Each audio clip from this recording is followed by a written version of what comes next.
Alhamdulillah wasta'in billah la hawla wa la quwwata illa billah. Allahumma salli ala sayyidina Muhammadin ibni Abdullah wa ala alihi wa ashabihi wa mawalah amma ba'du. Para ikhwan rahimahullah, alhamdulillah, malam ini kita memasuki awal bulan Rabiul Awal, di mana pada bulan tersebut Rasulullah sallallahu alaihi wasallam dilahirkan. Dan di bulan Rabiul Awal secara khusus ulama sepakat. Jadi menurut penelitian, karena kalender Hijriah ini dimulai sejak Nabi hijrah, bukan sejak Nabi lahir. Jadi kalender Hijriah dimulai sejak Nabi hijrah, di mana ketika beliau berumur 52 tahun. Ya, sudah 52 tahun lewat umur beliau, baru hijrah ke Madinah. Kemudian dari situlah ya, dimulai ya, itu pun juga bukan pas saat itu. Setelah beliau wafat ya, dimulai penghitungan tahun, dan sahabat sepakat tahun kalender Islam itu disebut dengan kalender Hijriah. Kenapa kok disebut Hijriah? Karena hitungannya dimulai dari hijrahnya Rasulullah Sallallahu Alaihi Wasallam, sehingga Rasulullah Sallallahu Alaihi Wasallam ya, di mana beliau sudah lahir 50 tahun lebih sebelumnya. Ini pun ulama masing-masing beda pendapat. Jadi masalah kelahiran Rasulullah aslinya ulama beda pendapat, cuman pendapat yang terkuat dan banyak dipakai adalah tanggal 12 Rabiul Awal. Sebab pada saat itu di Arab belum ada kalender, yang ada baru kalender Kristen, kalender Masehi. Dan pada zaman itu sebutan ya, kelahiran Rasulullah bukan tahun ini, bukan tahun gajah. Kenapa kok seperti itu? Karena pada saat kelahiran Rasulullah terjadi peristiwa besar, penyerangan kota Mekah oleh pasukan Abraha dari Yaman yang mengendarai gajah. Oleh karena itu, ya kalau yang sepuh-sepuh ya, kayak Bapak Hatta, ini kalau ditanya tanggal kelahirannya, jangan tahu. Bapak siapa yang tahu enggak tanggal kelahirannya yang pas? Enggak tahu. Ya, zaman dulu acara-acara aja. Oh iya, anak saya lahir pas gunung ini meletus. Ini lahir ketika jembatan ambruk. Ini lahir ya. Sehingga yang ada dikira-kira termasuk kelahiran Nabi itu ulama ya, berdasarkan perkiraan hitungan tanggal tersebut dikonversi dengan tanggal kalender Romawi, kalender Masehi. Sehingga beda pendapat. Cuman yang bahkan ada yang menyebut kelahiran Rasulullah tanggal 10 Muharram. Salah satu pendapat itu begitu. Tapi kita tidak perlu berbicara ini. Yang penting ya Rasulullah lahir membawa rahmat bagi kita. Kemudian setelah itu hijrah. Kemudian umat Islam setelah beliau wafat sepakat membuat kalender Islam yang disebut dengan kalender Hijriah, di mana hitungannya dimulai dari hijrahnya beliau dari Makkah ke Madinah. Kapan hijrahnya beliau? Juga bertepatan tanggal 12 Rabiul Awal. Wafatnya juga bertepatan dengan tanggal tersebut. Jadi ini, oleh karena itu ya, karena ini bulan Rabiul Awal, mari kita bersukacita.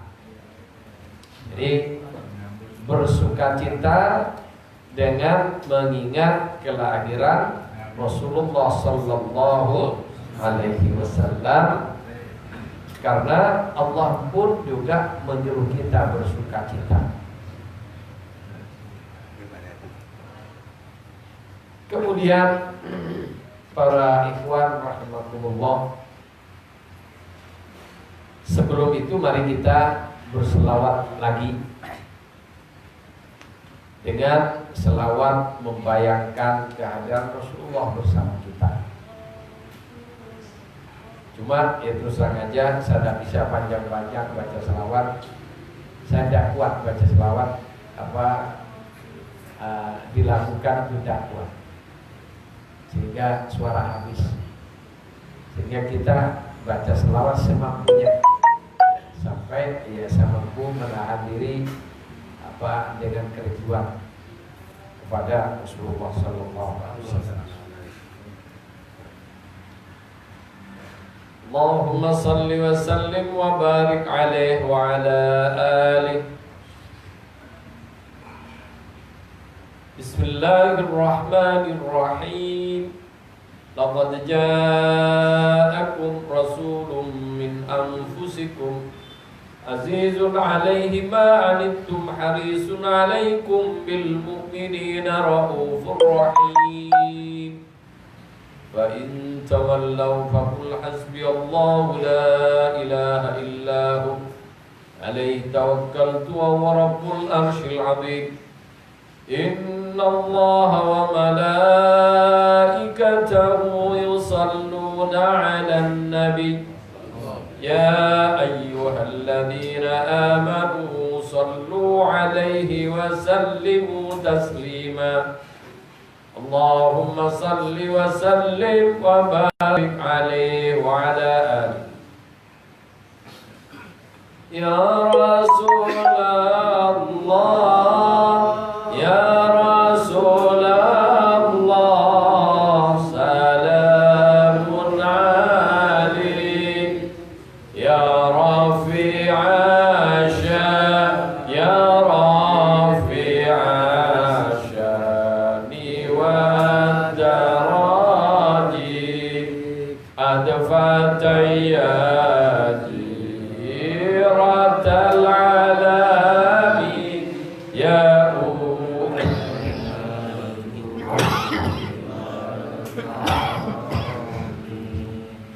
Ya Rasulullah,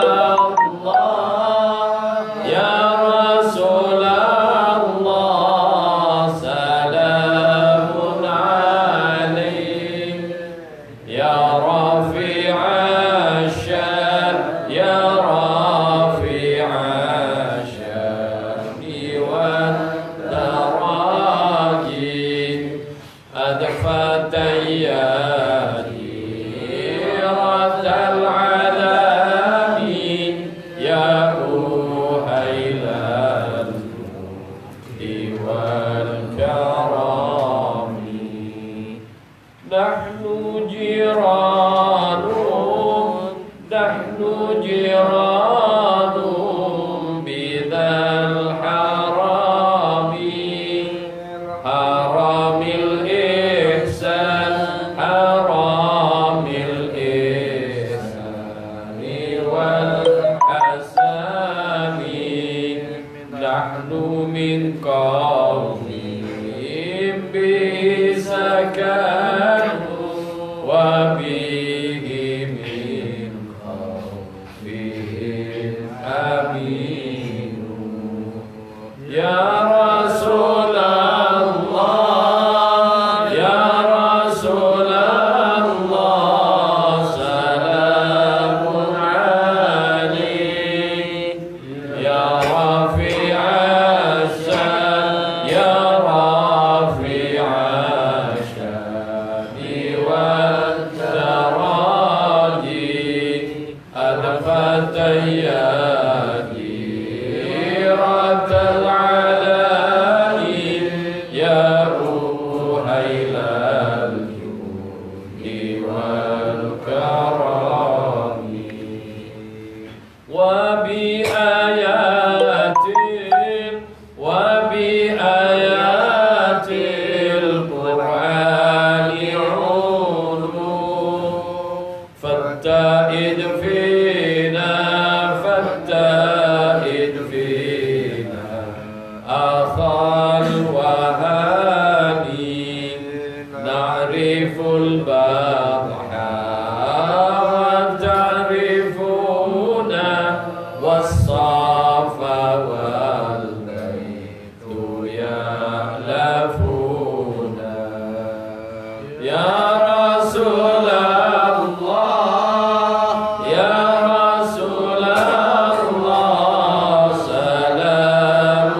بالأنجم الزهور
سفين للنجاة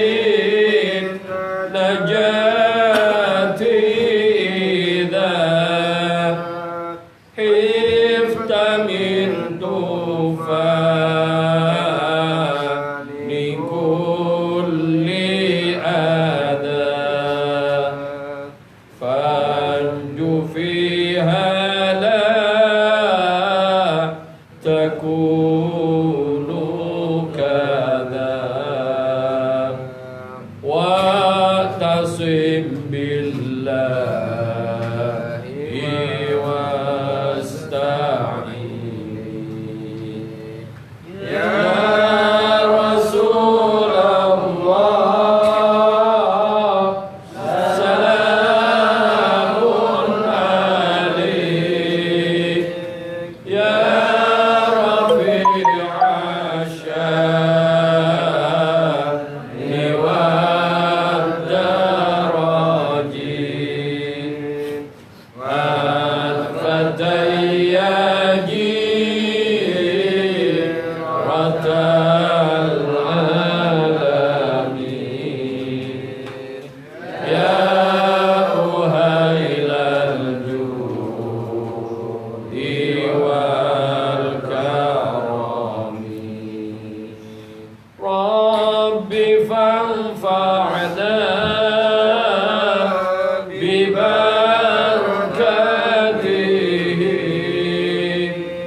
واهدنا الحسنى بحرمته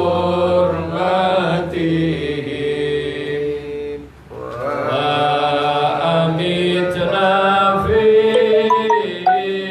طريقته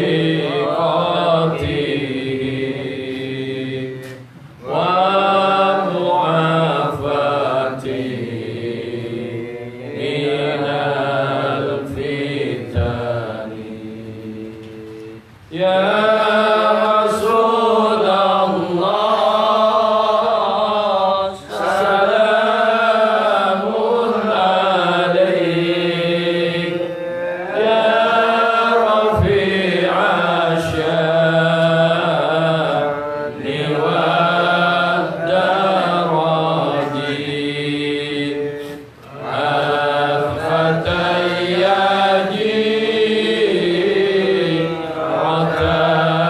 العالمين يا أهيل الجود والكرم اللهم صل وسلم وبارك عليه وعلى آله. Para ikhwan rahimakumullah, dalam kesempatan ini sebelum saya berbicara banyak tentang keutamaan Rasulullah sallallahu alaihi wasallam, juga tentang keutamaan keluarga Rasulullah sallallahu alaihi wasallam. Jadi keutamaan keluarga Rasulullah yang secara khusus saat ini yang ada adalah keturunannya.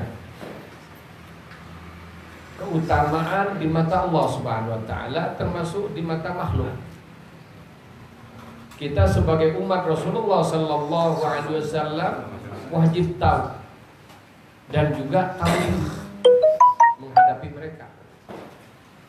Sekali lagi saya ulang, kita wajib tahu dengan hal ini, yaitu keutamaan Rasulullah dan keturunannya di hadrat Allah dan juga di mata manusia yang beriman. Dan dengan itulah kita harus tahu diri. Ada orang berkata,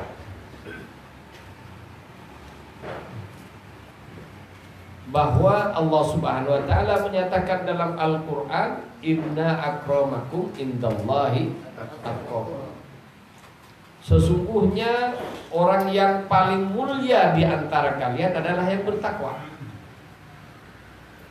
Jadi kemuliaan salah satu penentunya adalah ketakwaan.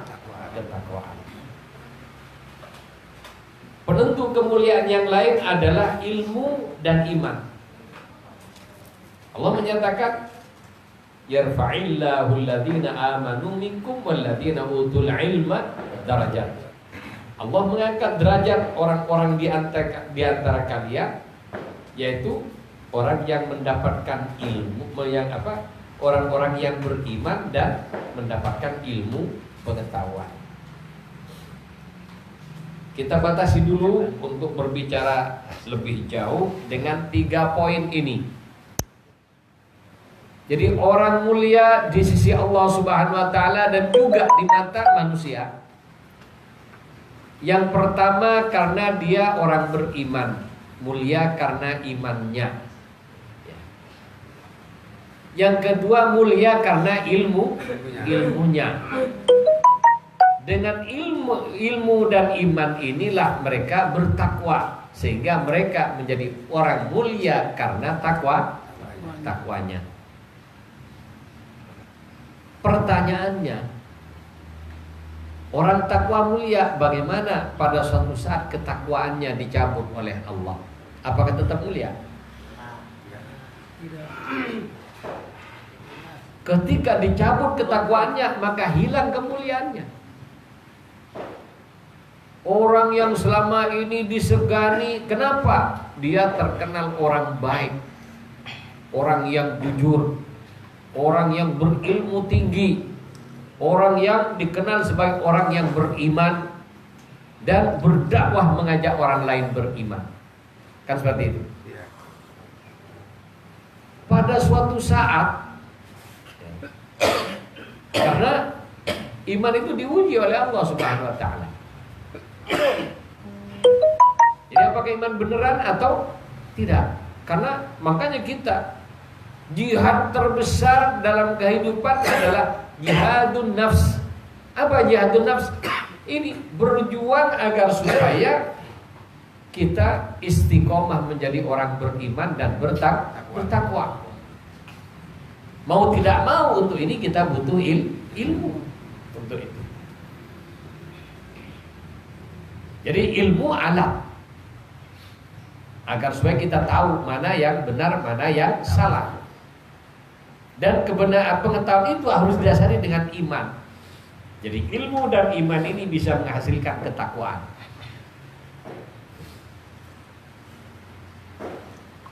Orang yang bertakwa menjadi orang yang sangat mulia di hadapan Allah Subhanahu wa taala, termasuk di mata manusia. Dan Allah pun juga menyatakan dalam Quran, inna akramakum indallahi atqakum. Yang paling mulia di antara kalian adalah orang yang bertakwa kepada Allah. Yang paling takwa siapa? Itulah yang paling mulia. Jadi ukuran kemuliaan adalah derajat ketakwaan. Derajat ketakwaan ini bisa naik, bisa turun. Bahkan bisa habis sama sekali. Ada orang selama ini baik, pada suatu saat na'udzubillah, tsumma na'udzubillah, kepincut perempuan. Karena banyak kejadian kepincut perempuan sehingga dia berbuat yang tidak benar dengan perempuan yang bukan istrinya. Ya.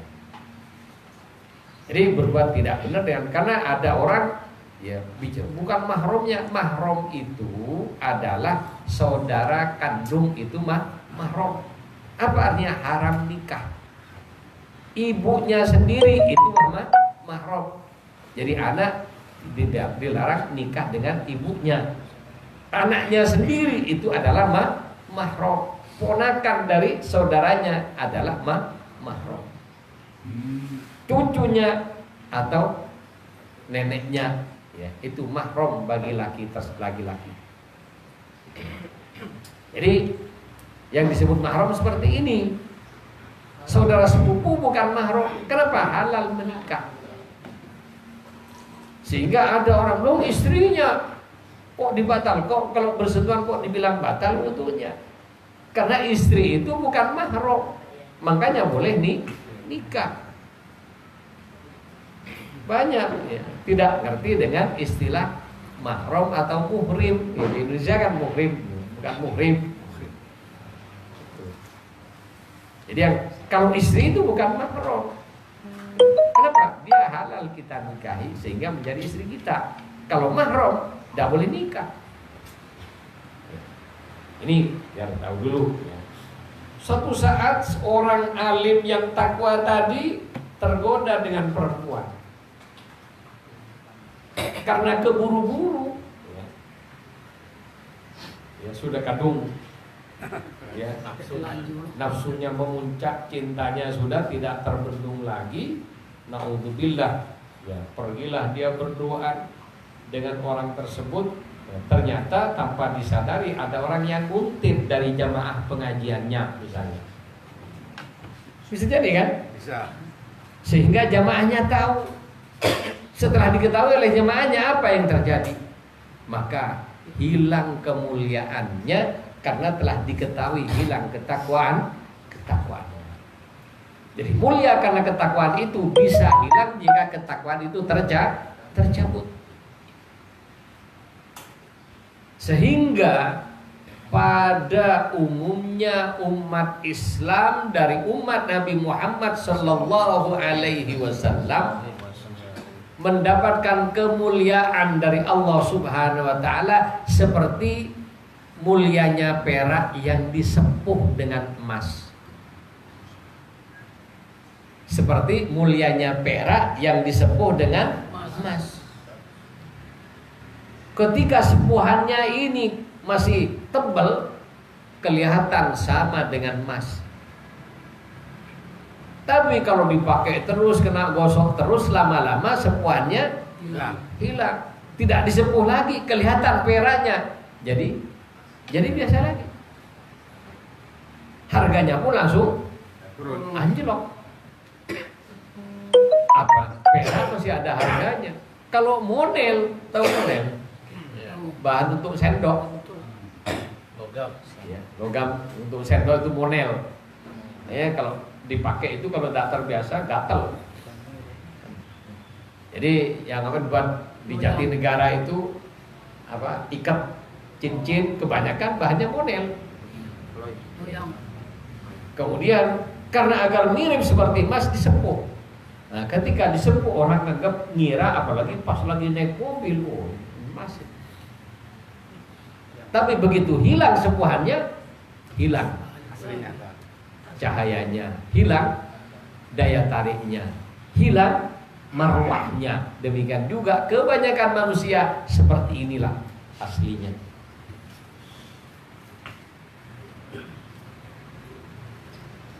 Beda dengan emas beneran.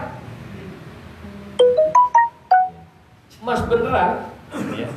Itu ada Iwan kita yang dari Keramat Jati itu pengrajin emas. Dan kebetulan juga ketika saya masih di Jember, saya punya jamaah pengajian kebanyakan dari orang pengrajin perak dan emas. Tukang bikin cincin, kalung, dan kayaknya saya cukup tahu itu. Kalau ada toko emas, kemudian dia dekat dengan, kan mesti ya di depan toko itu ada gotnya. Gotnya itu mesti dikasih ini besi sehingga tidak dimasukin orang. Kenapa? Dalam got yang sudah campur dengan lumpur, campur dengan kotoran manusia, campur dengan kotoran hewan macam-macam, di situ ada serbuk emas yang kalau didulang bisa kembali dan dikumpulkan bisa jadi emas dan harganya tetap tinggi. Inilah emas. Sudah hancur lebur jadi serbuk, bertebaran di lantai, akhirnya jatuh ke dalam got, kumpul dengan kotoran. Makanya banyak orang yang berkubang dengan kotoran di depan toko emas dan di aliran gotnya toko emas. Bahkan ini untuk perak saja ini, untuk perak ya, karena ini kan setiap tahun saya ikut syukuran mereka. Debu ya yang sudah jadi serbuk dari perak itu dalam itu kalau di pabrik kerajaannya itu disapu, dibuatkan jurang. 1 tahun sekali digali ini jurang dan diproses sehingga perak-perak yang serbuknya sudah kumpul dengan tanah dan macam sampah itu bisa diambil lagi, sampai per tahun itu bisa terkumpul sampai 2 kilo 3 kilo perak. Harganya bisa dibayangkan, dan itu dibuat syukuran tiap tahun. Nah, kalau emas 1 kilo berapa? Itu. Jadi walaupun sudah ada dalam got, emas tetap emas. Kenapa? Mulianya disebut logam mulia, emas itu memang mulia dari logamnya. Adapun selain emas bisa mulia gara-gara disepuh dengan emas.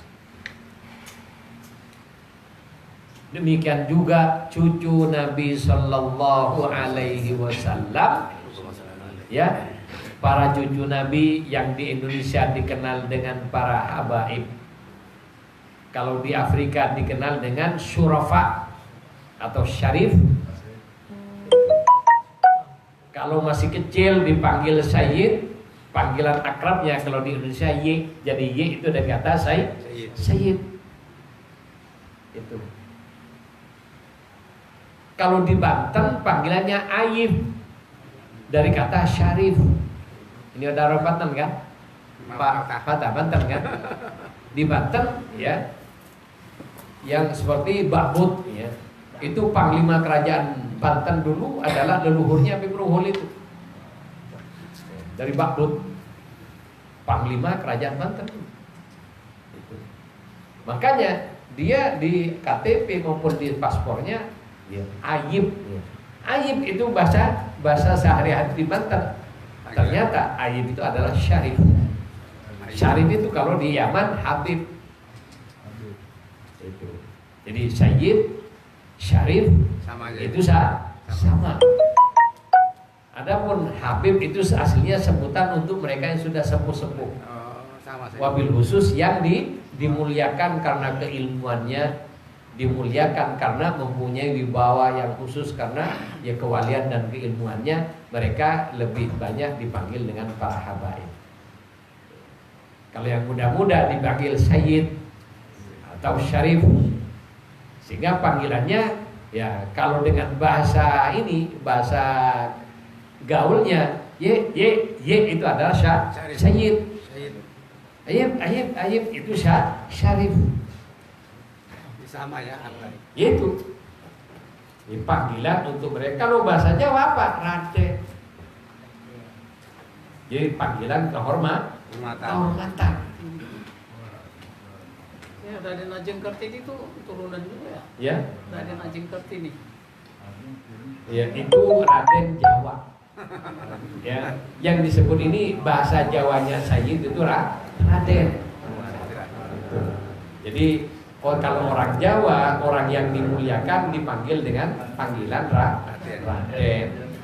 Kalau di Sulawesi dipanggil dengan panggilan Andi. Ya, jadi Andi itu adalah Raden kalau di Jawa. Kemudian ada lagi Laode. Panggilan Laode itu adalah ya Raden juga. Seperti itu. Jadi para ikhwan rahimakumullah, kemuliaan para habaib ya. Jadi kemuliaan para habaib itu mulia karena dirinya, bukan karena ilmunya. Asli ya. Jadi kemuliaan asli. Kenapa? Mereka mulia karena pada dirinya darah dagingnya adalah darah daging Nabi Sallallahu Alaihi Wasallam. Jadi kemuliaan karena memang dirinya mulia. Hatta Habib misalnya, maaf ada Habib gila, tetap dia Habib.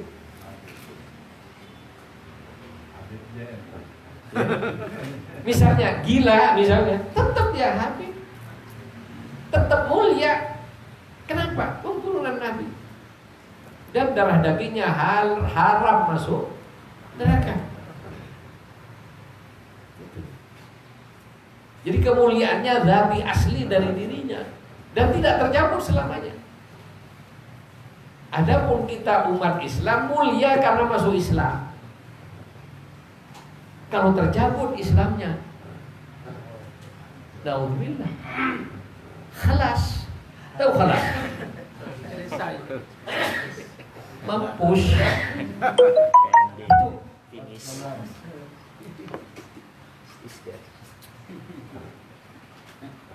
Jadi ya ini juga rame ya.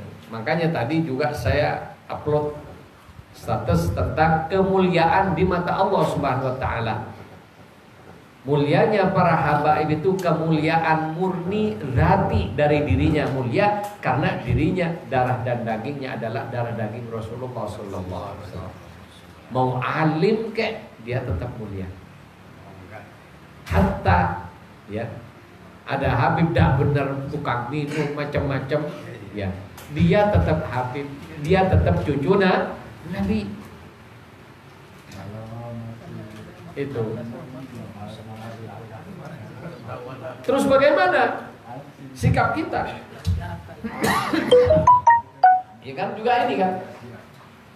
Sampai-sampai ya menghadapi dengan kondisi politik saat ini ya seperti Habib Rizik ya ini ada di adik kita termasuk Ikhwan Thariqah Tijani ikut mencaci maki beliau karena apa?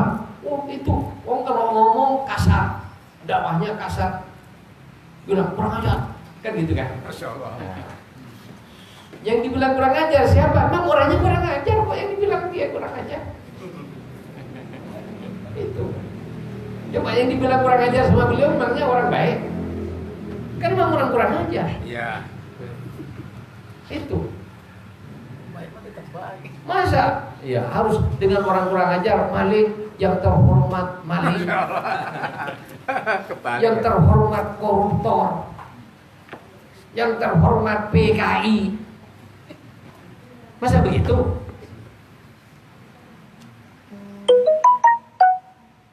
Ini kurang ajarnya yang dipotong, kurang ajarnya doang yang ditonjolkan. Lalu siapa yang kena tuduhan kurang ajar itu siapa? Ini tidak disebutkan. Coba penjahat jalanan yang terhormat atau kurang ajar? Kurang ajar. Itu. Koruptor. Apa harus yang terhormat Bapak koruptor? Masya Allah.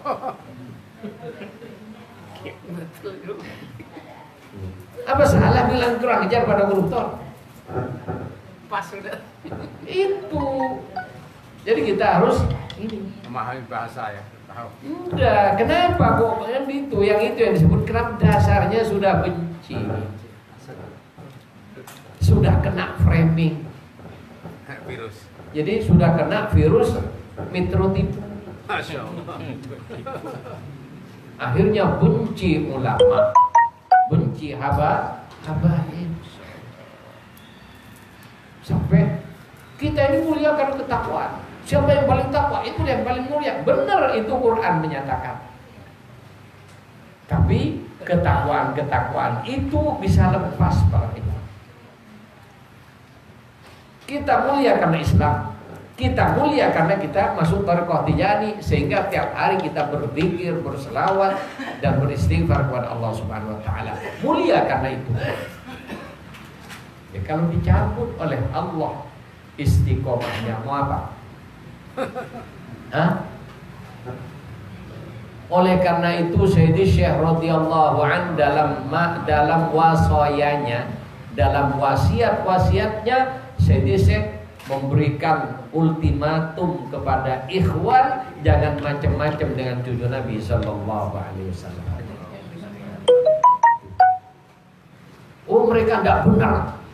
Ya kalau bahasa kasarnya bejat. Urusan dia dengan Allah bukan urusan kita. Karena apa? Kita mati kelak tidak akan ditanya cucu Nabi yang minum minuman keras. Kita tidak akan ditanya tentang cucu Nabi yang zina misalnya. Tidak akan ditanya itu. Yang ditanya kita. Apa yang kita kerjakan itu nanti. Untuk apa kita ngurusin mereka? Ini yang pertama yang harus kita sadar. Dan Sayyidi Syekh radhiyallahu anhu ketika beliau ngajar di depan murid-murid beliau lagi duduk khidmat mengajar, ada orang datang. Sayyidi Syekh itu diberi ma'rifah dan ketajaman naluri sangat-sangat tajam. Jadi kalau ada syurafa, ada habaib datang ke majelis beliau, langsung beliau berdiri menghormati. Ketika ngajar, langsung beliau berdiri dan langsung beliau merogoh sakunya memberikan hadiah yang pantas untuk beliau. Dan ditanya, yang datang ini Habib tukang wirid kek, Habib tukang apa enggak? Siti langsung memberikan penghormatan dan memberikan hadiah. Itu contoh dari Syekh radhiyallahu anhu. Ini tolong ikhwan jangan macam-macam. Ini masalah kehormatan Nabi sallallahu alaihi wasallam. Nabi sangat tidak terima kalau cucunya dimain-mainin.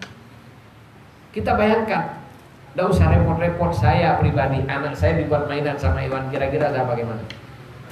Hah? Marah. Anda sendiri anaknya dibuat mainan. Anda punya anak badung, ya, badungnya minta ampun. Ada orang mukul anak Anda, terima Anda? Enggak, marah. Itu.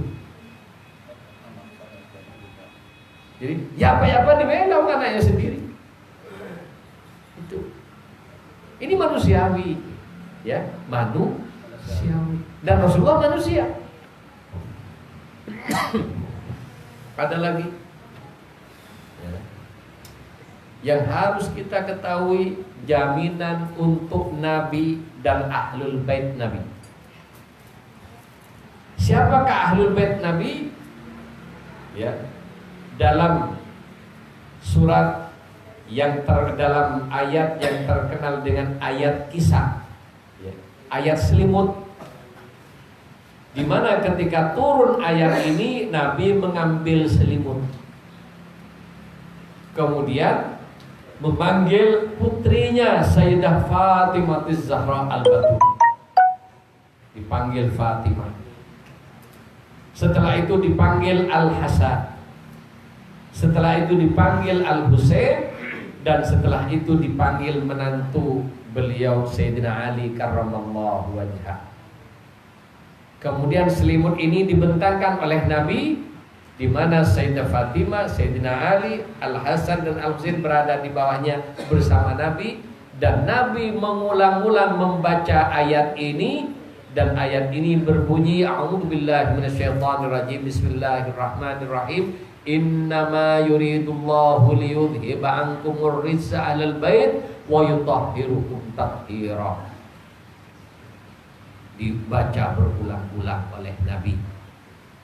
Kemudian Sayyidah Aisyah minta kepada Nabi untuk masuk ke dalam naungan selimut ini, dilarang oleh Nabi.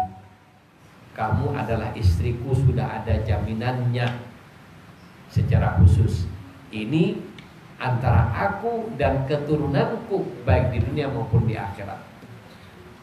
Nabi membacanya berulang-ulang, innama yuridullahu liyudhiba ankumur rijsa ahlal bait wa yutahhirukum tathira. Innama yuridullahu liyudhiba ankumur rijsa ahlal bait wa yutahhirukum tathira. Dibaca berulang-ulang, artinya kata innama ini tahsis. Inna sesungguhnya umum, diberi ma artinya tahsis, hanya. Yuridullah, Allah berkehendak, liyudhiba, untuk mengangkat, ankum, dari kalian, ahlul bait, wahai ahlul bait. Siapa yang disebut ahlul bait? Ya, secara definisi orang yang haram terima zakat. Jadi ahlul bait itu adalah orang yang haram terima zakat, orang yang haram terima sedekah. Kenapa orang terhormat? Karena sedekah dengan zakat ini sama. Apa? Kotoran rezeki orang. Makanya harus dizakati untuk membersihkan. Jadi zakat itu fungsinya membersihkan rezeki kita agar berkah. Di situ ada haknya fakir miskin. Makanya ayatnya innamas shadaqatu lil fuqara wal masakin, dan seterusnya. Maksud sedekah di sini adalah zakat. Nabi ketika didatangi oleh Salman Al-Farisi. Salman Al-Farisi ini putra mahkota Iran. Yang hidup 200 tahun sebelum Nabi sudah lahir. Wakilah 300 tahun. Di mana Salman Al-Farisi ini? Di Iran itu agamanya Majusi, nyembah api, agama Zoroaster. Akhirnya dia dapat petunjuk dari Allah, dia berguru kepada seorang Yahudi tulen. Diajari agama Yahudi yang benar. Dia beriman kepada Allah, bertauhid kepada Allah. Setelah itu ketika gurunya mau meninggal, memberikan wasiat kepadanya untuk pindah guru. Ternyata guru berikutnya adalah pendeta Nasrani, tapi Kristen yang benar.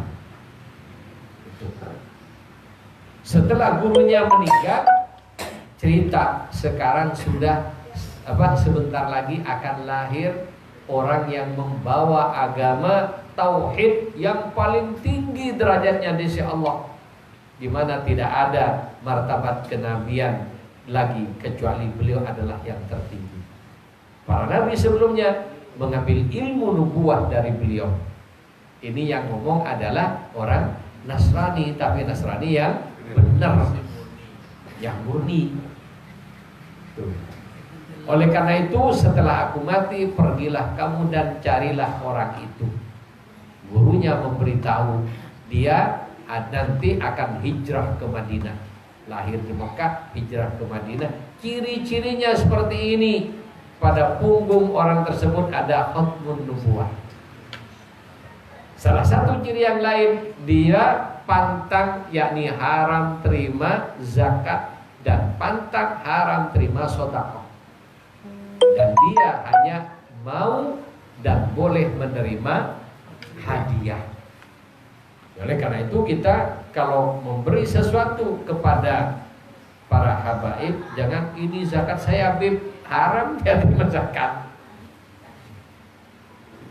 Ini sedekah saya Habib, jangan, tidak benar itu. Yang benar bagaimana? Ini hadiah dari saya. Dan ini contoh dari guru kita Sayyidi Syekh Ahmad bin Muhammad At-Tijani radhiyallahu anhu. Jadi kalau ada Habib sampai yang sudah kayak apa, beliau langsung berdiri dan beliau merogoh sakunya dan memberikan hadiah yang terbaik untuk para cucu Nabi. Dan tidak tanya kamu sholat, enggak. Jadi langsung diberi oleh Sayyidi Syekh radhiyallahu anhu dan menyatakan ini hadiah untuk jenengan. Ini contoh dari guru kita Sayyidi Syekh Ahmad bin Muhammad At-Tijani radhiyallahu anhu. Salman Al-Farisi bertahun-tahun sehingga dia berkelana, ketemulah dia dengan kafilah dagang yang akan ke Madinah. Ya, karena dia ingin berangkat ke Madinah, dia minta diizinkan menjadi anggota kafilah, tapi dengan syarat akhirnya dia terima menjadi budak kafilah tersebut. Putra mahkota kerajaan, ditinggalkan kerajaannya dan siap jadi budak karena ingin bertemu dengan pembawa kebenaran Rasulullah sallallahu alaihi wasallam. Ini Salman Al-Farisi. Setelah itu dia nunggu di Madinah sampai Rasulullah hijrah ke Madinah. Kemudian rumahnya Salman Al-Farisi ini beda pagar ruang dengan tempat Rasulullah tinggal. Rumah majikannya Salman, karena Salman sudah jadi budak. Itu. Sehingga dia tidak bisa langsung ketemu dengan Rasulullah.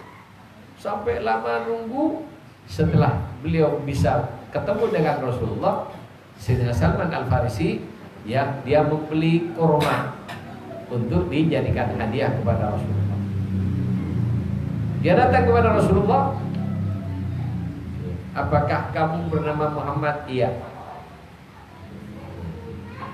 Kemudian dia, ini saya mau berzakat kepadamu. Langsung ditolak oleh Nabi, saya haram terima zakat. Oh ya deh, kalau tidak mau terima zakat, saya sedekahkan saja, pun juga saya tidak terima sedekah. Baik, kalau memang begitu, saya hadiahkan kepada Anda. Saya terima hadiah Anda. Jadi ini sunnah Rasulullah Sallallahu Alaihi Wasallam. Diterima oleh Rasulullah. Dimakan itu kurma dengan Bismillahirrahmanirrahim. Kemudian sudah beberapa tanda terlihat di atas ada awan yang menaunginya, sebagaimana dijelaskan dalam Taurat dan Injil. Tanda-tanda ada semua. Terakhir dia penasaran ingin melihat khatmun nubuwah yang ada pada punggung Nabi. Akhirnya dia ya karena mau minta langsung ingin ngeliat, tidak enak ya karena wibawa Rasulullah, Masya Allah kan ya, dia pun tidak mampu untuk berucap kayak gitu, sehingga beliau ini ya pura-pura jalan ngiterin Nabi, ingin ngelihat khatmun nubuwah yang ada di punggung Nabi. Nabi tahu dengan apa yang terpetik di hati Salman Al-Farisi. Langsung Nabi membuka selendang beliau ya. Kemudian burdahnya, selendang itu makanya ada selawat burdah. Kenapa? Ya selawat yang dimana di situ berbicara tentang selendang, hadiah untuk Nabi. Dibuka burdahnya, kemudian dibuka sedikit bajunya, sehingga khatmun nubuwah yang ada pada punggung Nabi terlihat oleh Salman Al-Farisi. Begitu melihat hal tersebut, Salman Al-Farisi tidak bisa menahan diri. Karena senangnya langsung dia tabrak tubuh Nabi, dicium dari belakang dan bersyahadat saat itu juga. Dan akhirnya beliau menceritakan bahwa dia muda dan begini, dan Nabi itu tahu. Dan dengan itulah dia termasuk orang-orang yang dimerdekakan oleh Nabi melalui urunan para sahabat Nabi di Madinah pada saat ini. Para ikhwan rahimakumullah, jadi Nabi Sallallahu Alaihi Wasallam haram menerima zakat, termasuk tidak menerima sedekah. Demikian juga keturunannya. Oleh karena itu kita kalau memberi sesuatu kepada cucu Nabi Sallallahu Alaihi Wasallam, jadi jangan bilang, termasuk juga adab memberi satu pada guru, jangan ini sedekah saya Pak Kiai, jangan. Apalagi zakat. Jadi kalau kita kasih zakat, berarti kita anggap ya guru kita ini ya fuqara masakin ya. Ini seperti itu. Ini adab yang benar. Kita lanjut para ikhwan rahimakumullah. Tanya boleh? Ya. Ya, bagaimana pertanyaannya? Nah, mengenai itu Nabi itu kan ada yang namanya al-haddad. Oh, itu lakop nanti. Iya. Itu sejauh mana? Ya, itu kan ya masalah lakop cucu Nabi Sallallahu Alaihi Wasallam banyak, ratusan itu lakop. Jadi intinya orang Arab itu, jadi satu dia punya nama pribadinya, bin siapa, bin siapa, bin siapa, dan nama keluarga besarnya. Seperti Al-Haddad ini keluarga besar dari keturunan Al-Haddad, As-Segaf dari keturunan As-Segaf, bin Salim keturunan Abu Bakar bin Salim, dan lain sebagainya. Dan itu banyak itu. Jadi itu adalah nama termasuk At-Tijani, itu adalah nama keluarga besar. Oleh karena itu nama Tijani ini, At-Tijani tidak boleh dipakai oleh ikhwan. Memangnya kamu keluarga Tijani? Itu. Sekarang aja silakan Anda coba pakai Al-Atos, padahal bukan, dikejar sama Habib. Ada kantornya di Tanah Abang. Itu berarti pemalsuan nama keluarga. Itu.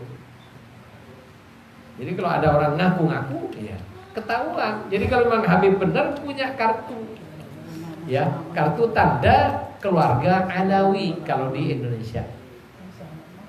Itu Alawiyin istilahnya. Itu. Kantornya di Tanah Abang ada. Dan orang yang ngaku itu harus ini, bapaknya dia bin siapa, minimal 4 sampai 5 harus tahu. Kemudian ini punya saudara ini dan sebagainya, dia, dan itu sudah ada silsilahnya, sehingga ya orang yang datang ke situ kalau tidak punya nasab dan yang jelas dan benar tidak bisa ngaku-ngaku. Kalau sudah jelas, diuji sudah jelas sesuai dengan peta nasab yang ada, maka dikasih sertifikat ya keturunan Alawi. Ya, ada KTP khususnya bahwa dia keluarga Alawiyin Indonesia.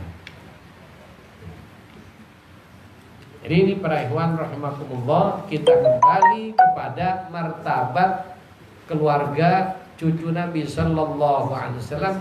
Dia di hadrat Allah Subhanahu Wa Taala maupun di mata manusia mempunyai kemuliaan yang memancar dari dirinya, bukan karena tempelan. Jadi kalau martabat kiai tempelan, karena ada kiainya dimuliakan. Kenapa kok di situ kata kiai? Di situ karena punya ilmu atau disebut ulama. Ulama disebut ulama karena punya ilmu. Kalau itu orang itu gila, kira-kira tetap ulama atau belum? Cabut ulama bukan mantan. Kalau orangnya gila menjadi mantan ulama. Orang bertakwa dimuliakan karena ketakwaannya. Orang tadinya bertakwa ketemu dia itu koruptor, berarti sudah tidak takwa. Tetap mulia kan enggak? Enggak. Tercabut kemuliaannya. Kenapa? Kemuliaannya kemuliaan tempelan, sepuhan. Kurang tebal. Oh, mulia karena dia beriman kepada Allah, dimuliakan karena imannya. Kalau imannya dicabut, Alhamdulillah. masalah. Jadi ini, jadi orang yang oh kan inna akramakum indallahi, benar itu Quran. Itu geram disebut Ya. geram. Jadi ini harus tahu. Kemudian ada lagi yang bilang, itu gimana guys? Kan Nabi ketika nazak wafat, yang terucap dari lisannya ummati, ummati, ummati, sampai beliau ini suaranya hampir tidak terdengar. Dia sama Sayyidina Ali karamallahu wajhah yang menjaga beliau dalam nazak itu, didengarkan kalimat yang terakhir ummati, sampai hampir putus-putus itu tetap ummati, ummati, ummati. Kenapa kok bukan istriku, istriku yang cantik? Kenapa kok bukan anakku, anakku, cucuku, cucuku, padahal ada di sisinya? Kok ummati, ummati? Di samping beliau sangat mencintai umatnya dan sangat-sangat berat di hati beliau untuk ninggalin umat, ada satu rahasia lagi yang perlu kita sadari. Kenapa Nabi mengatakan ummati, ummati? Apa rahasianya? Kalau anak Hasan, anaknya, cucunya Hasan dan Husain tidak dijemput, tidak Hasan ya Husain ya Hasan, tidak. Kenapa? Dia sudah dijamin oleh Allah dalam Quran. Innama yuridullahu liyudhibakum ankumur risa 'alal bait wa yutahhirukum tathira. Keturunan Al Hasan dan Al Husain misalnya jadi orang tidak benar, pasti husnul khatimah. Kenapa? Pasti taubat nanti. Kenapa? Dalam dirinya ada darah Nabi yang haram masuk neraka. Sehingga syarat masuk surga ketika akan mati akan terpenuhi. Dan untuk masuk surga tidak repot. Nabi menyatakan, "Man qala la ilaha illallah fi akhir kalamihi dakhala al-jannah." Orang yang berucap la ilaha illallah di akhir hayatnya pasti masuk surga. Sahabat tanya, "Walau zina, bagaimana Rasulullah kalau orang itu tukang zina?" Dakhala al-jannah. Walau syaraka, walaupun maling koruptor tapi mati baca la ilaha illallah, dakhala al-jannah.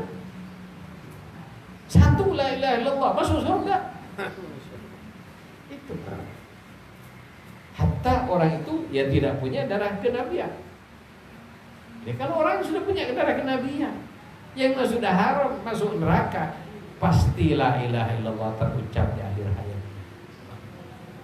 Oleh karena itu ada hadis yang menyatakan ada orang yang dalam kehidupannya itu orang baik, super takwa, super beriman, terbaik dari orang yang lain pada golongannya.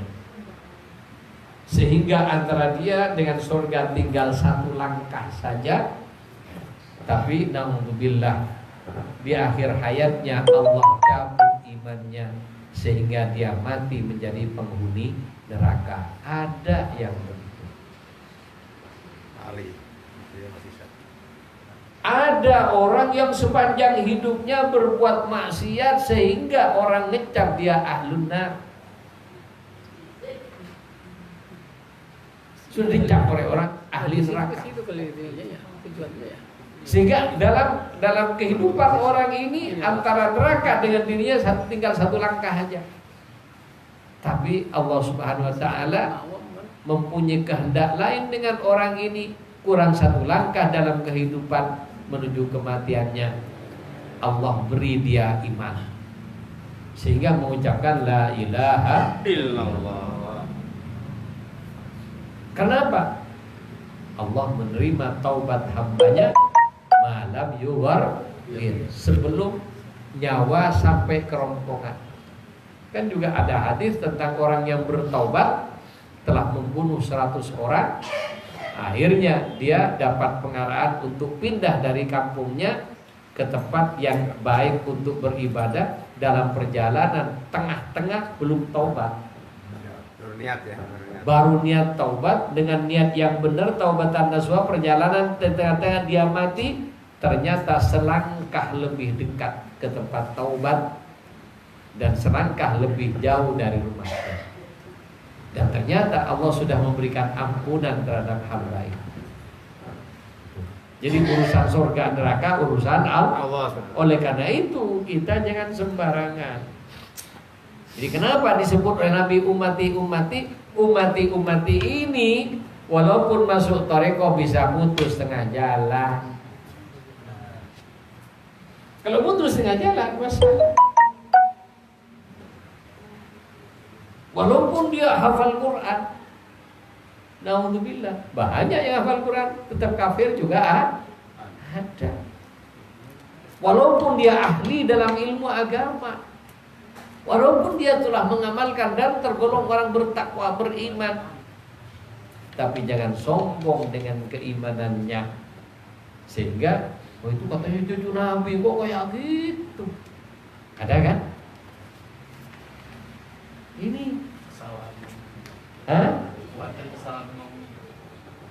ini kita harus jaga adab dan Allah tidak terima. Kenapa? Nabi itu simbol agamanya.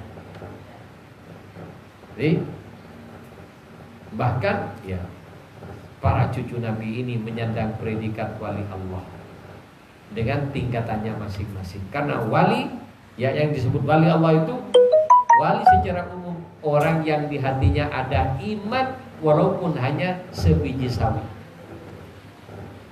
Jadi ada di hati orang itu iman, itu min auliyaillah secara umum. Dan Allah menyatakan man adali waliyan faqad adantuhu bil harb. Yang nyakiti aku ya, jadi dianggap menyakiti Allah. Siapa yang menyakiti Allah? Yang nyakiti walinya. Barang siapa menyakiti aku dengan cara menyakiti waliku, kata Allah Subhanahu wa taala, faqad azantu lahu. Maka aku umumkan untuk yang bersangkutan ini bil haq. Saumkan perang dengan dia.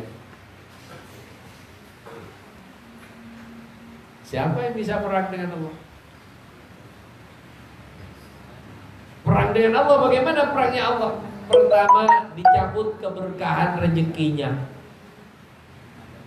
Dicabut ini ya, yang tadinya gampang nyari rezeki karena dicabut oleh Allah sulit. Tetap misalnya dapat hasil banyak, tapi yang tadinya walaupun dikit cukup, bahkan lebih-lebih, tapi kalau sudah dicabut dapat banyak tapi tidak ketemu juntrungnya. Ada kan? Itu ketika dicabut keberkahannya oleh Allah. Ini salah satu ini perang paling ringan ya. Dicabut keberkahannya, dirusak ekonominya. Ini perang paling ringan.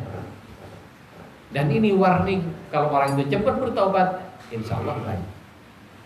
Jadi kenapa diberi begitu itu apa? Biar balik kepada Allah. Kenapa orang itu kalau sudah bangkrut hilang sombongnya. Ya, ketika berjaya, tepuk dada nih, gua orang sukses. Lo belum tahu gua. Kan ada gitu. Jadi, mentang-mentang sukses, tepuk dada, mekar telinga.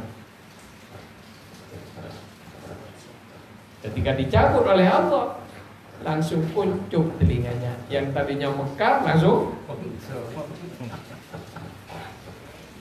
Yang tadinya kalau ngomong lu belum tahu siapa gue, setelah bangkrut, Mas, mohon maaf, minta tolong. Nah udah langsung begini-begini. Itu baru dirusak ekonominya. Itu yang paling ringan. Yang kedua, yang lebih berat, dirusak keturunannya. Jadi kalau ingin punya keturunan yang baik dan soleh, jangan macam-macam dengan keluarga Nabi Sallallahu Alaihi Wasallam.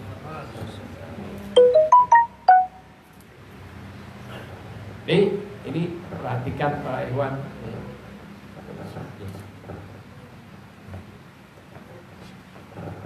Para ikhwan rahimakumullah. Jadi perang yang kedua adalah dirusak keturunannya.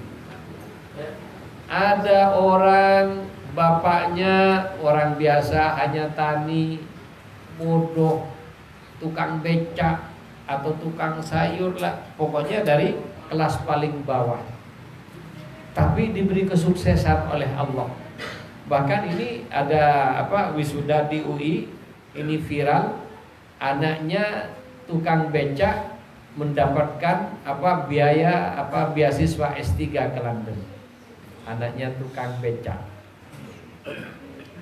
Sementara anaknya orang yang ekonominya kelas tinggi, pejabat tinggi, ya hanya di kampus hanya jadi lelucon, hanya jadi ketua geng dan lain sebagainya.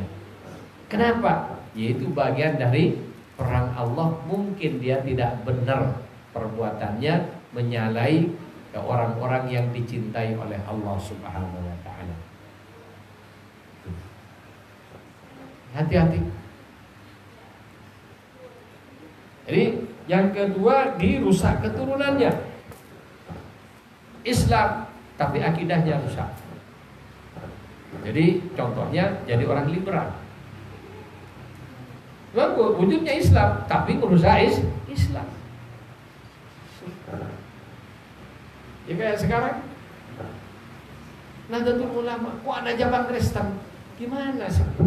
Saya juga bingung, kok ada Nahdlatul Ulama cabang Kristen ini gimana?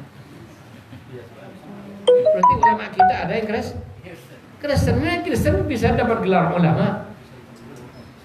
Padahal yang disebut ulama dalam Quran, innama yasyallahu min ibadihil ulama.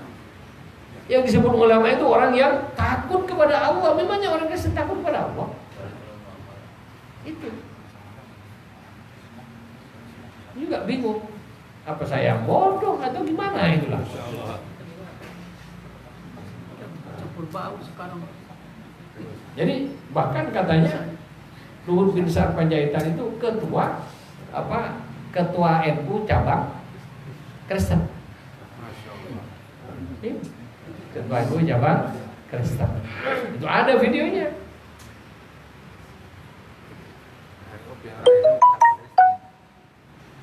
Jadi, ini kita kalau mengatakan masuk NU kan dia bilang, kalau nanti di kuburan ditanya sama malaikat, man rabbuka, muridnya Hasyim Asy'ari.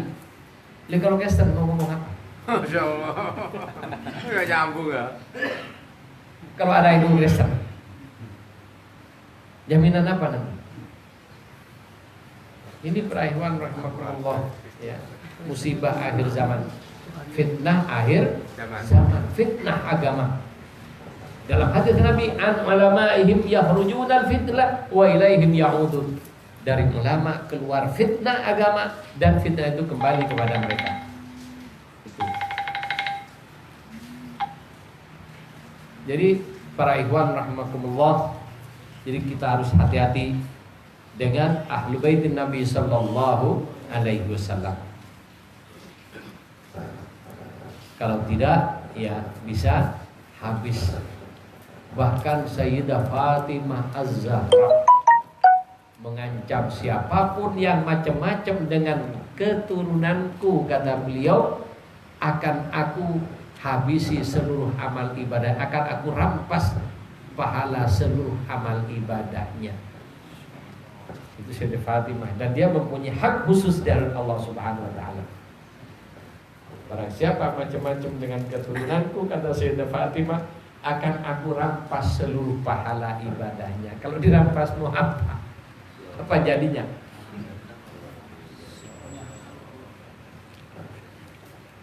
Jadi para ikhwan rahimakumullah, inilah ya dalam kita memperingati Maulid Nabi, ayo kita introspeksi bagaimana kita mempunyai akhlak dan adab kepada Nabi, dan adab kepada Nabi saat ini salah satunya kepada para ulama dan para keturunan Nabi. Para ulama, mereka yang membawa pesan-pesan Nabi tentang keilmuan.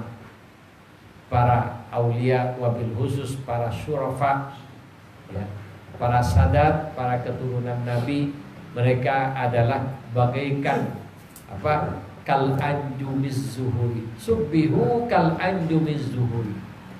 Mereka turunan Nabi itu bagaikan anjum, nujum, jamaknya anjum, bintang-bintang zuhuri yang berkilau bercahaya. Kenapa disebut bintang yang bercahaya? Di mana tempatnya bintang? Di langit.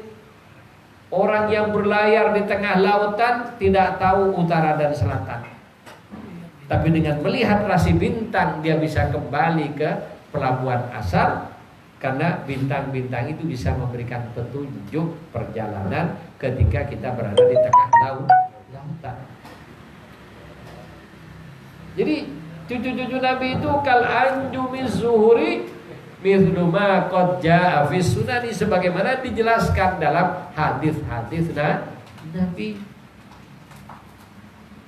Jadi hadisnya ada, bukan bikinan. Jadi para ikhwan rahimakumullah, oleh karena itu kita ayo saling menjaga diri, saling mengingatkan. Dan ini Sayyidi Syekh radhiyallahu anhu, sebagai beliau adalah Al-Khatmul Aulia, yang juga beliau adalah keturunan Nabi sallallahu alaihi wasallam, sangat-sangat memberikan ini warning kepada ikhwan, sampai di antara warning dari Nabi sallallahu alaihi wasallam, ikhwan Tijani yang bukan keturunan Nabi dilarang nikah dengan syarifah. Ikhwan Tijani yang tidak punya nasab dengan Nabi, bukan Habib, bukan ini, dilarang menikahi syarif. Kenapa? Bukan tidak boleh, tapi ini ikhtiyar. Takut ikhwan tersebut kalau sudah jadi istrinya, syarifah tersebut kalau sudah jadi istrinya, kita ini sewenang-wenang, sembarangan. Karena ya tanpa terasa kalau masih dia menghormat, tapi kalau sudah jadi istri lain lagi ceritanya. Itu. Nah, takut kurang ajar. Kalau sampai seperti itu, misalnya naudzubillah bertengkar sampai, ya kalau sudah bertengkar kan kadang-kadang macam-macam yang keluar, yang tidak baik, mencaci dan lain sebagainya, kekurangannya diungkap dan lain sebagainya, karena dia manusia. Ya. Cucu Nabi manusia dan tidak maksum sebagaimana Nabi. Bisa saja mereka salah. Ketika kita marah, mencaci maki mereka, di antara orang yang paling marah pertama adalah Sayyidah Fatimah Az-Zahra. Ini kemarahan Sayyidah Fatimah Az-Zahra adalah kemarahan Rasulullah sallallahu alaihi wasallam. Ini para ikhwan rahimakumullah, hati-hati. Di kita dengan kondisi seperti ini, ya, ada habaib yang mendukung nomor 1, ada habib yang mendukung nomor 2. Udah urusan mereka, yaitu urusan mereka. Walaupun tidak sepaham dengan kita, jangan sampai kita mencaci maki mereka.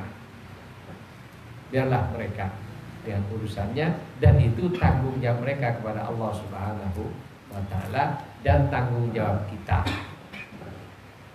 Tanggung jawab kita bagaimana? Ya, kita harus berpikir dan bertindak sesuai dengan syariah, ketentuan Al-Quran dan Sunnah. Al-Quran melarang kita berteman dengan orang kafir. Al-Quran melarang kita memilih pemimpin orang kafir. Oh, kan tidak kafir, dia sholat, tapi berteman dengan orang kafir, diusung oleh orang-orang kafir. Berarti juga dilarang kita. Berarti nomor 2 dong. Seperti itu. Ini syariah, ini hukum. Saya bukan kampanye, saya bukan tim kampanye, tapi ini, dan ini nanti menjadi jariah kita. Kalau kita milih orang yang dilarang oleh Allah dalam Quran dan Sunnah Nabi-Nya, kita pilih. Kemudian kita sudah melihat track recordnya sudah tidak benar, setelah dipilih nanti dia berbuat tidak benar, selama dia menjabat 5 tahun ke depan, ketidakbenaran itu kalau terulang lagi padahal sudah dilakukan, dan terulang setelah jadi berikutnya, maka kita mendapatkan aliran dosa minimal selama 5 tahun. Oh, kalau yang satunya kan belum terbukti, dan selama ini track recordnya benar, kan gitu ya. Kita pilih. Kemudian setelah terpilih, kondisi kan lain lagi. Belum terpilih dengan sudah terpilih lain. Nah, setelah terpilih memang lain. Misalnya dia tidak benar juga, tapi sebelumnya dia terkenal orang benar, setelah terpilih tidak benar, itu sudah di luar tanggungan kita. Karena pertimbangan kita bukan apa, tidak ada manusia benar 100% dan selamanya benar, tidak. Tapi kalau selama ini track recordnya ya tidak macam-macam atau punya kekurangan tapi relatif lebih ringan daripada satunya, yaitu itulah jatuh pilihan kita, sehingga kita tidak kena dosa jariah yang diperbuat oleh orang yang berkhianat dengan amanat kita. Tapi kalau sudah orang tidak benar tetap kita pilih, berarti kita mendukung ketidakbenaran. Sudah ngomong akan mendukung LGBT, kan sudah jelas. PDIP sudah jelas kayak gitu. Dipilih juga, ya ada dosa gitu. Sudah jelas, menterinya ngomong akan menghapus pendidikan agama di sekolah. Kan sudah jelas itu. Dipilih juga. Ya berarti kalau nanti terjadi ditutup pendidikan agama di sekolah, berarti kita punya andil untuk pendidikan agama di sekolah. Nutup ya, ikut nutup dari. Iya. Partainya sudah ngomong akan menutup pesantren seluruh Indonesia. Kan ada kan? Dipilih juga. Ya berarti kita punya andil menutup itu. Contoh ya, di Jakarta, gubernur DKI dulu, ketika Fauzi Bowo jadi gubernur, kan setiap Jumat anak SD, SMP, SMA harus berpakaian muslim. Kan gitu kan? Jadi khusus hari Jumat ada pakaian hantar anak SD yang biasanya pakai celana pendek, pakai celana panjang, baju panjang dengan busana muslim untuk persiapan sholat Jumat. Itu zamannya Fauzi Bowo. Begitu Ahok jadi, dihapus, diganti dengan pakaian adat Betawi. Kan gitu kan? Ini nyata. Kenapa? Mau dibenturin ketika nanti ada orang dan nerima tidak nerima adat Betawi, nanti mau dibenturkan dengan orang Betawi yang bodoh-bodoh itu, yang bodoh-bodoh dengan ini, ya, yang bisa diadu domba. Oh ini anti Betawi, kan begitu Mas? Padahal orang Betawi sendiri orang Islam dan sangat konsen dengan Islam. Tapi ada orang yang tidak ngerti dengan politik. Wah ini yang diobok-obok anti Betawinya ini identitas. Padahal bukan itu maksudnya. Gitu. Ya kayak HDI sekarang kan dibuat hantu Sontoloyo kan. Enggak alasan. Jadi ini para ikhwan rahimakumullah, HDI, sudah ada HDI. Itu. Dan andaikan ada HDI belum pernah berbuat makar sebagaimana PKI. Kalau PKI saya jelas sudah bukan sekali tahun 45, puncaknya tahun 65. Sekarang tokohnya ngomong, kita sudah punya anggota di seluruh Indonesia, dihitung dengan anak-anak macam-macam, 15 juta sudah ada, bahkan bisa 20 juta dengan cucu-cucunya yang belum terdaftar. Itu ngomong di TV ngomongnya. Rencana tuh. Jadi kalau kita pilih orang begituan, yang milih goblok. Dan dia akan membawa dosa jariah minimal 5 tahun. Tanggul di jalan. Jadi ini masalahnya. Jadi kita bicara hukum. Karena saya bukan jurkam. Dan saya tidak punya kepentingan dengan siapapun. Kenapa? Iya. Kan yang ada yang bilang, kita siapapun yang jadi presiden, kita tetap rakyat. Memang iya. Tapi yang harus kita sadari, setiap orang mempunyai kebijakan. Oh, kalau yang ini kan ini pro Cina, yang ini pro Amerika. Kan gitu kan? Memang iya. Tapi yang harus kita catat, Cina, jangankan di Cina sendiri, Islam di bumi hanguskan. Bahkan sekarang sudah ketahuan penduduk suku Uighur ditahan dalam camp yang sangat luas, disiksa di dalamnya. Dan agama Islam benar, semua agama dipasung di sana. Kenapa? Memang mereka anti agama. Sejelek-jeleknya ya demokrasi, ya, kan antara komunis dan demokrasi ini. Sejelek-jeleknya demokrasi, Islam di Amerika masih jalan, Islam di Eropa masih jalan. Bahkan ada di antara tokoh-tokoh politik di sana Muslim, walaupun juga tertekan, tapi tekanannya tidak sehebat tekanannya daerah-daerah yang dikuasai oleh komunis. Silakan kalau mau nanti, ya naudzubillah, Islam ingin habis dari Indonesia, ya pilihlah. Nanti biar punya amal jariah milih orang komunis. Oh dia kan tidak komunis, oke, pendukung pengusungnya ini. Oh kan tidak semuanya, walaupun tidak semuanya, air satu gentong kena tai tikus satu, najis semua. Iya. Buktinya apa sekarang? UUD 45 sudah diubah-ubah. Diobok-obok sudah. Sehingga yang tadinya presiden Indonesia harus murni anak Indonesia pribumi, sekarang sudah boleh non pribumi. Bertahap nanti sampai suatu saat akan diubah secara bertahap. Ya, orang asing pun bisa jadi presiden di Indonesia. Kalau sudah budenya dulu begitu, ya wassalam sudah. Sudah bebas ya. Oleh karena itu kekalahan itu para ikhwan ada 3 ini saya kutip ya petuahnya Kiai Haji As'ad Samsul Arifin Situbondo. Ya, beliau tokoh sepuh dalam Nahdlatul Ulama. Ya. Kekalahan itu ada 3 macam. Yang pertama kalah tarung. Ya. Orang kalah tarung, asalkan dia tidak mati dalam pertarungan itu, kalah sampai parah, ya sebulan 2 bulan sudah bisa sembuh dan bisa bertarung lagi. Benar? Ya. Kalah perang, negara kalah perang. Setelah kalah, lulu lantak bisa ya membeli senjata lagi, menyusun lagi tentaranya. Setahun 2 tahun sudah bisa berperang lagi. Ini kalau kalah perang minimal setahun 2 tahun sampai 5 tahun sudah bisa punya susun kekuatan. Ya, menyusun kekuatan lagi. Tapi kalah politik, ya kita ini sudah kalah politik, politik ekonomi sudah kalah, dan macam-macam sudah kalah. Tembusannya kalah politik, 100 tahun belum tentu bisa bangkit lagi. Ya. 100 tahun belum tentu bisa bangkit lagi.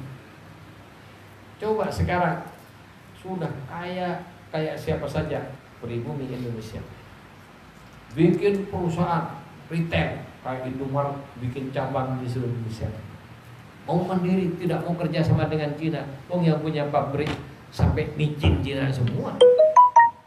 Akhirnya beli pada itu. Ini salah satu kekalahan.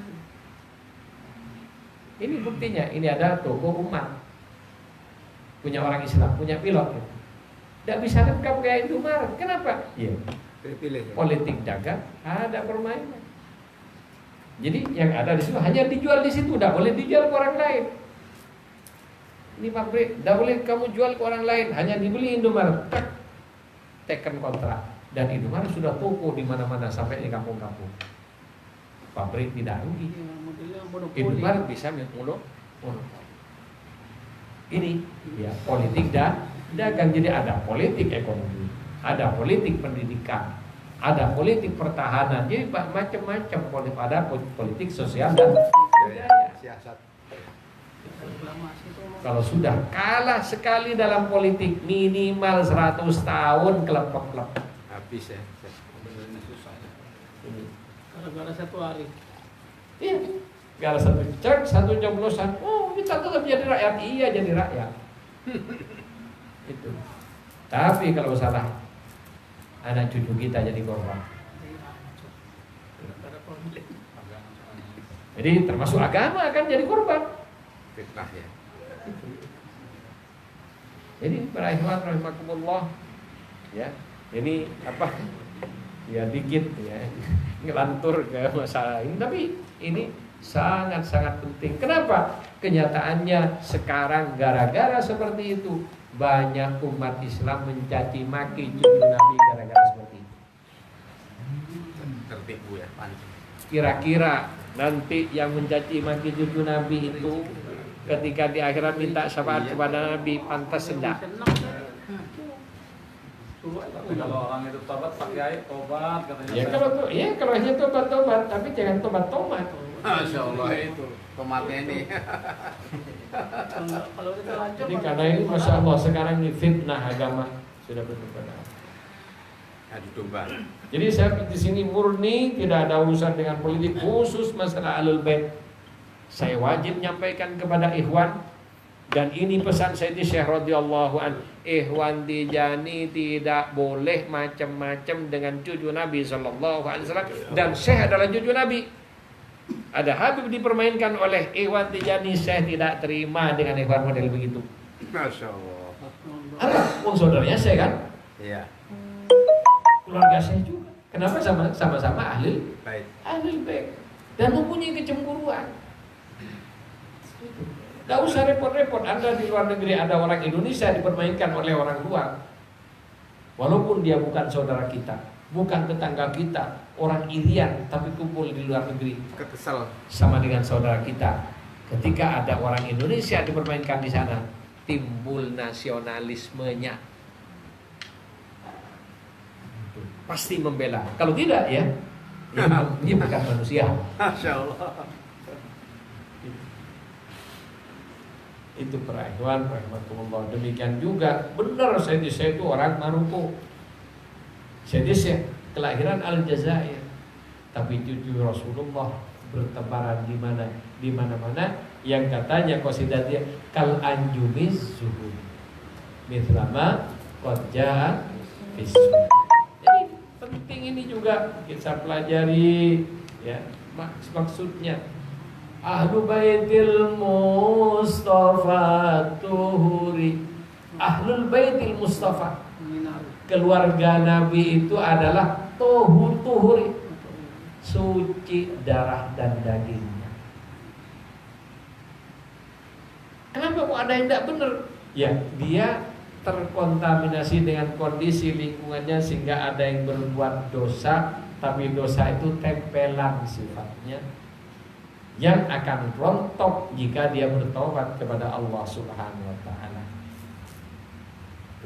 Dan Allah sudah berjanji dalam Al-Quran, innama yuridullah liyudhiba ankumur rijsa ahlal bait wa yutahhirukum tathira, dan akan mensucikan kalian, bukan hanya membersihkan, wa yutahhirukum, menyucikan. jadi suci itu lebih dari bersih. Barang bersih kadang-kadang najis. Banyak baju bersih tapi caranya banyak apa? Mencuci tidak benar, masih najis hukumnya. Tapi barang suci bisa dibuat sholat. Jadi Ahlul Baitil Mustafa Tuhuri dari mana? Quran yang menyatakan wa yutahhirukum, dan kalian akan disucikan oleh Allah. Tathira, sesuci-sucinya. Bukan suci biasa, suci-sucinya. Kita punya jaminan begitu enggak? Ada. Makanya Nabi umati karena umat tidak punya yang begini. Malah sih. Umati kalau dicabut imannya hilang umatinya. Umati kalau dicabut imannya hilang ulamanya. Umati kalau umat itu dicabut ketakwaannya hilang Islamnya. Makanya Nabi umati, bukan cucuku. Kenapa? Sudah dijamin oleh Allah Subhanahu wa taala. Makanya dia sudah tak kepikiran. Kita tidak dijamin begitu. Makanya Nabi kepikiran sampai ya Allah, umatku. Itu diantara rahasia kalimat umati. Jangan terlalu pede. Oh, karena Nabi sudah umati kita yang dipikir duluan. Iya, masalahnya seperti itu. Jangan ngelunjak gede kepala gara-gara begitu. Merasa didahulukan oleh Nabi melebihi anaknya.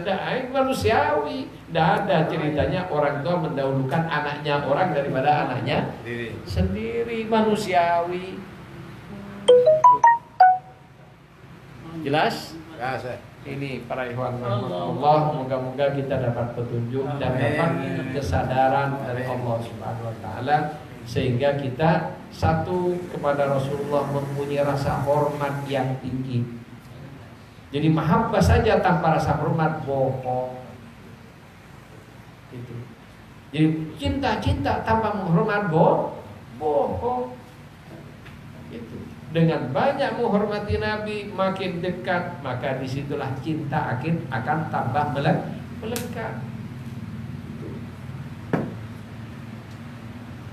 Makanya juga ya, banyak ikhwan yang ingin dekat dengan cucu Syekh radhiyallahu an, tapi setelah dekat tidak bisa memelihara adab, ujung-ujungnya hanya dimarahi. Ini hati-hati. Jadi kalau dekat tambah bahaya. Makanya juga para sahabat Nabi setelah Rasulullah wafat banyak yang keluar dari Madinah, tidak tinggal di Madinah. Kenapa? Takut karena tiap hari melihat musara Rasulullah sallallahu alaihi wasallam, lama-lama timbul menjadi hal biasa. Kan kalau sudah jadi tetangga biasa kan? Orang Jakarta ketemu pejabat biasa. Tapi orang di ujung sana ketemu camat aja sudah luar biasa. Orang Jakarta gak cuma di jenderal, biasa orang Jakarta. Biasa inilah yang dihindari oleh sahabat. Sehingga seperti Sayyidina Bilal tidak tinggal di Madinah, pergi ke Syam dan tinggal di sana. Bahkan ya dari keluarga Nabi sendiri yang tinggal di Madinah pindah, ada yang pindah ke Taif, ada yang pindah ke daerah-daerah yang lain menjauhi kota Madinah dan Haram. Bukan apa? Takut timbul kebosanan. Karena sudah terbiasa ketemu dan melihat tiap hari. Betul. Jadi seperti itu para ikhwan rahimakumullah, ayo kita berusaha semaksimal mungkin ya menjaga diri kita dari kemurkaan Allah gara-gara kurang adab kepada Rasulullah, di mana kurang adabnya melalui cucu Rasulullah sallallahu alaihi wasallam. Di antara mereka memang ada yang ya dohirnya tidak benar, tapi mereka itu tim penguji sampai di mana kita menghormati Rasulullah dengan cara menghormati cucunya. Itu masalahnya, ya. Ada pertanyaan, monggo? Saya tanya itu antara hormat dan mahabbah itu bedanya. Ya hormat kan menghormati, mahabbah senang. Jadi lah ya, jadi mahabbah artinya senang. Hormat mengagungkan. Ya, jadi hal berbeda. Tapi orang yang senang, dari senang timbul mahabbah. Berarti lebih Ya. tinggi mahabbah. Iya, bukan. Jadi dari senang, ya, Hormat ya, hormat. pengagungan di antara orang bisa kagum karena mahabbah. Cinta ya. Mahabbah bohong tanpa ada pengagungan. Pengagungan berarti penghormatan ya. Iya, penghormatan. Jadi menghormati Jadi dan mahabbah mengagungkan itu cinta, mencintai. Timbulnya cinta ya. Iya. Jadi cinta dan mahabbah itu sesuatu yang bisa beriringan. Jadi hormat dulu, mahabbah. Menghormati dan mahabbah tambah tinggi dengan menghormati. Nah, ada penghormatan. Iya. Ketika sudah tidak ada rasa hormat, lama-lama hilang mahabbah. Mahabbah. Baru mawaddah. Dan kita terkumpul dengan Nabi dan keluarga Nabi karena mahabbah. Jadi tali kita dengan Nabi bukan keluarga, Cinta ya. ponakan bukan, cucu bukan. Karena cinta. Kenapa kok bisa kumpul dengan Nabi? Mahabbah. Cinta. Dan Nabi menyatakan yuhsarul marfu ma'aman ahabbah. Orang dikumpulkan bersama yang disenangi. Oh, apa bintang rocker dari Amerika? Contohnya Michael Jackson. Karena mahabbah bersama kita. Bentuk kebersamaannya bagaimana? Ya, kita masang fotonya di rumah, yang lagi poso begini, yang begini banyak. Ya karena kecintaannya. Cinta pemain bola, ya. Cinta pemain bola, maka dia punya foto pemain bola. Kemudian ditiru kaosnya, dibeli kaosnya yang ada namanya. Kenapa? Mahabbah dengan pemain bola. Yusarul ma'ru ma'aman ahabbah. Jadi ini para ikhwan rahimakumullah. Jadi kita harus menjaga mahabbah kita kepada Rasulullah, mahabbah kita dengan keturunan Rasulullah. Karena apa? Ini modal kita untuk dapat syafaat Rasulullah Sallallahu Alaihi Wasallam. Jadi walaupun kita baca selawat Fatih ribuan, tapi mencaci maki Rasulullah, ditakutkan nanti, ya, selawat kita ditolak oleh Nabi.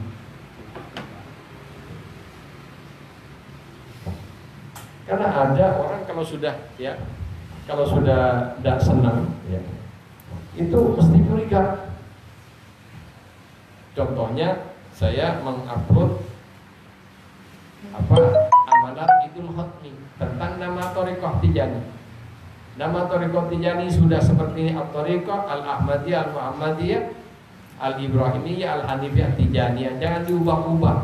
Jangan diubah-ubah dengan Thariqah Mu'tabarah An-Nahdiyah At-Tijaniyah. Karena maknanya lain. Saya jelasin kayak gitu. Tapi karena aslinya sejak sebelumnya sudah tidak senang saya, itu tidak dibaca seluruhnya, langsung komen mencaci maki. Saya dianggap ngajak keluar dari NU. Dan bisa dilihat setelah saya lihat, oh mereka ini ternyata itu juga. Orang-orang Itu juga. Apa? Dasarnya sudah tidak senang.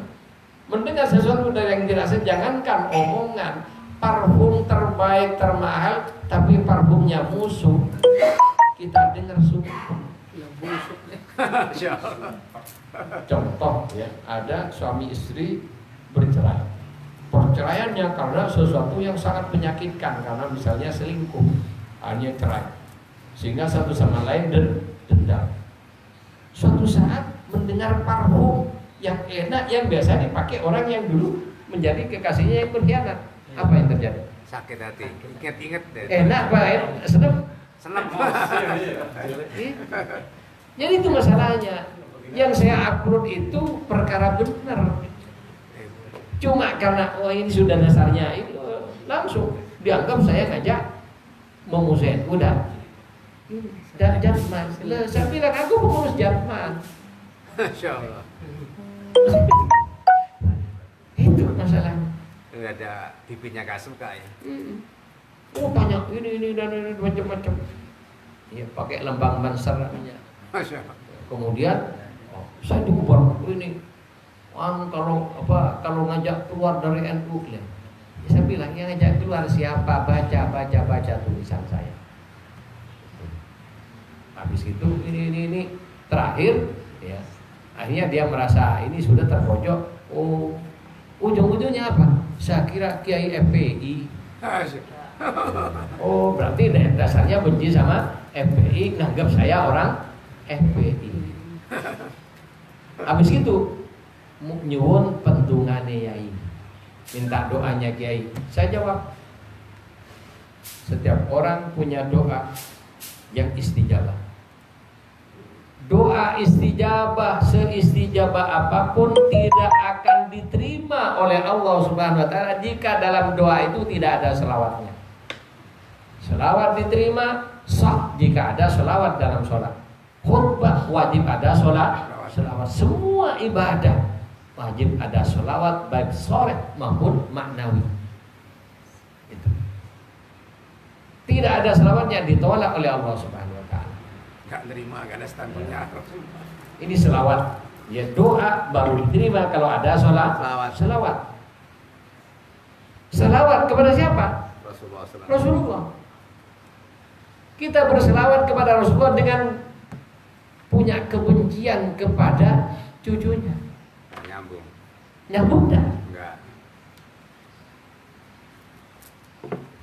Jadi kita bilang I love you dengan Rasulullah, benci cucunya, nyambung enggak?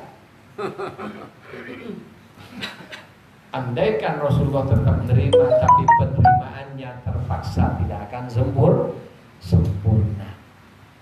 Sehingga selawatnya orang yang punya kebencian kepada keluarga Nabi tidak sempurna selawatnya. Kalau sudah selawatnya tidak sempurna, ya tidak akan diterima doanya oleh Allah Subhanahu wa taala. Percuma saya mendoakan orang yang benci dengan keluarga Nabi. Ini bukan gawe-gawe, ini Quran. Itu.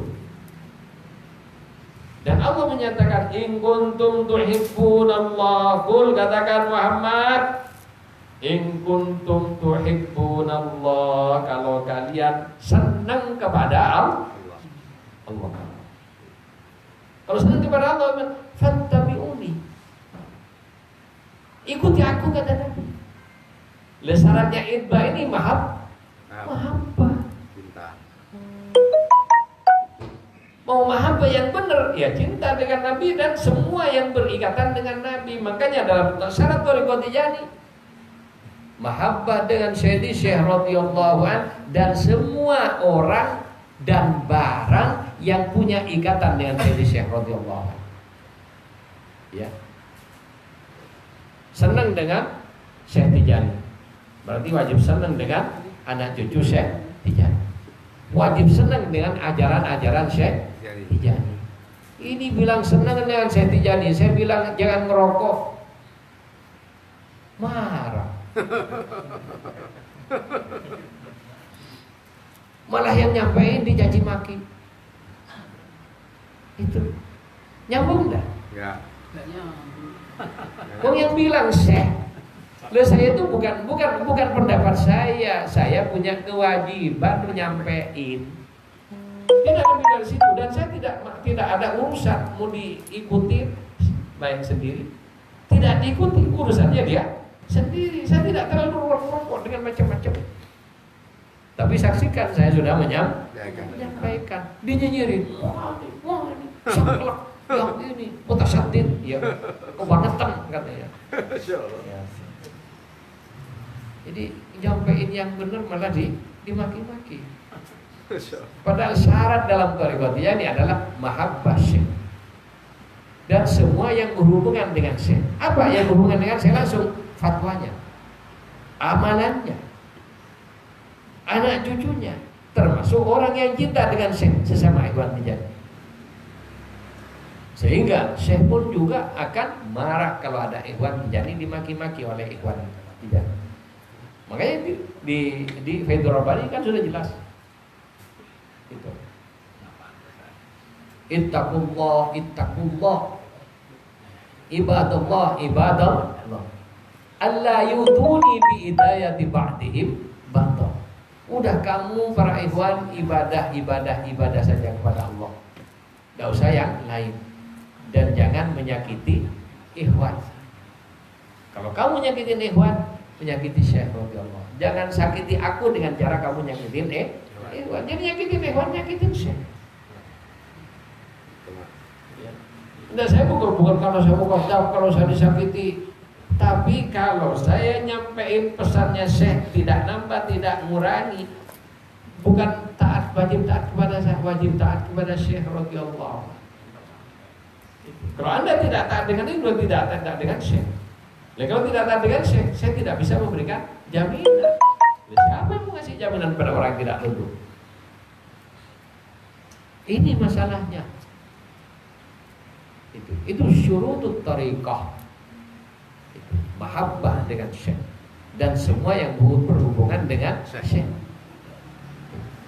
Lebih parahnya lagi dibanding dengan pihak lain yang bukan Tijani. Nah ini lebih parah lagi.